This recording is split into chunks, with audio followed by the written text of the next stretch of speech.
This is Kamera. Points in the Bible, day number 106, 1 Kings chapter 10 through 11.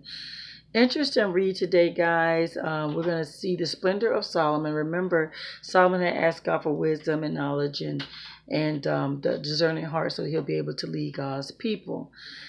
Yeah, and we're going to see what happens when we are given all of how God fulfilled his promise as far as giving Solomon wisdom and knowledge and a discerning heart and fame and fortune, because he said he was pleased with what Solomon asked, that he gave him fame and fortune. But he also told Solomon, if you obediently follow me, I will give you long life. So we're going to see what happens with that. So Solomon, of course, he was famous throughout. You had people from all over the world just coming to just listen to Solomon. You had Queen of Sheba to come to spend time with Solomon. She was ask him all these hard questions and he would answer them. Now when she came, she did come bearing gifts, just so you know. And when she got ready to leave, Solomon gave her a lot of gifts too. But yeah, Solomon answered all her questions, the hard questions, and she was amazed. She was amazed how he presented himself as well. And he felt that the people who worked for them they had to be happy. They had to be happy because to be able to stand in the presence of Solomon and all his wisdom. I love the fact she says, "Praise be to the Lord your God, who has delighted in you and placed you on the throne of Israel."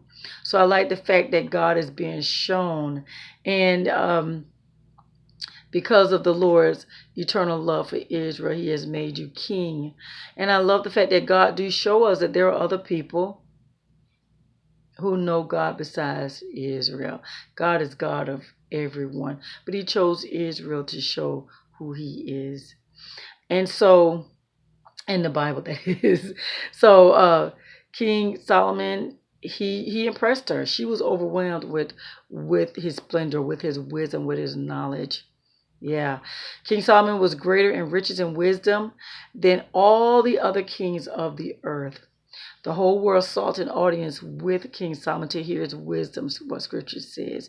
Year after year, everyone who came, they brought him gifts, articles of silver, gold, rose, weapons, spices. Isn't it something when God blesses you financially, how he can bless you to that extreme?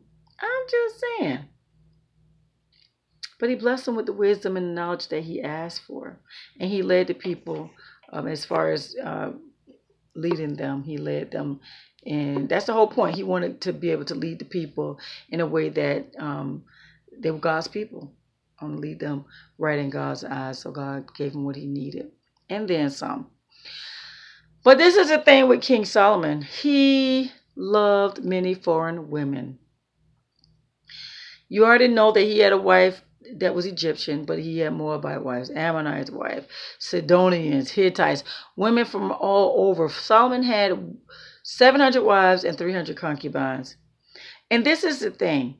These people from other nations.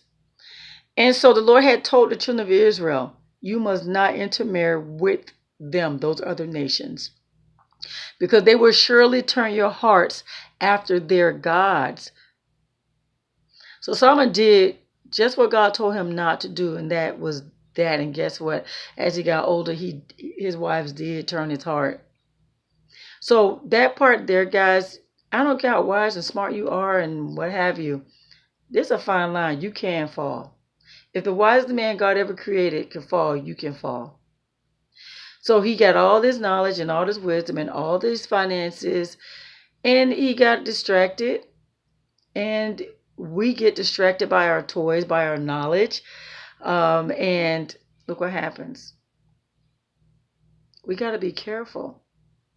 God said, don't marry those people. Basically, he was saying, don't marry anyone who don't believe like you believe, because they will turn you. And you have people who turn you to their gods or turn you to unbelief because they don't believe. It's right here in scripture. You can be influenced, and people feel like they can't be influenced. I'm not like them, and people don't understand, and people get offended thinking that you're trying to know it. I'm not trying to know it all. The proof is there. He's telling you, God isn't trying to hurt us. God wants best for us than anyone else, actually. But you see how the wisest man God ever created fell. He even started building altars to these gods. Even for his wife, he built gods for them. Altars for their gods. Yeah, the Lord became angry with Solomon because his heart had turned from the Lord, the God of Israel, who had appeared to him twice. Yeah. Although he had forbidden Solomon to follow other gods, Solomon did not keep the Lord's commands and his decrees. Yeah. God confronted him about that. And so God rose up adversaries. And now remember what God had told him, and he told David, if that you follow me obediently, then your throne will be established forever. God rose up adversaries. There was I think Hadad the Edomite. There was Rezin, who became a ruler over Aram. And then there's Jeroboam. Jeroboam actually was one of his commanders. And so while he was out, and he gained favor with people, he really did. A prophet came and told him that God was going to give him 10 tribes. He's going to just divide the children of Israel. 10 tribes of Israel was going to go with Jeroboam, and 1 tribe was going to stay with Solomon's son, Rehoboam. And that's because of the faithfulness of David. Yeah, and God told Jeroboam that if he just follow him obediently, that he'll be established as well. Yeah. So, yes. So Solomon, yeah, he tried to kill Jeroboam but Jeroboam, he fled to Egypt and he stayed there until Solomon died. Rehoboam, he is who succeeded Solomon as king. So guys, I'm telling you, you're not too smart, too wise, that intelligent, that you cannot fall. Be careful. Keep your eyes on God. As God bless you with toys and knowledge and wisdom, be careful of pride. Be careful of distractions. And so it is up to us to keep our relationship strong with the Lord. Be careful, be careful, be careful. It's a fine line. So guys, if you have any points you'd like to add, please place them in the comments area. This is Points in the Bible, day number 106, 1 Kings chapter 10 through chapter 11. You have a God-filled blessed day.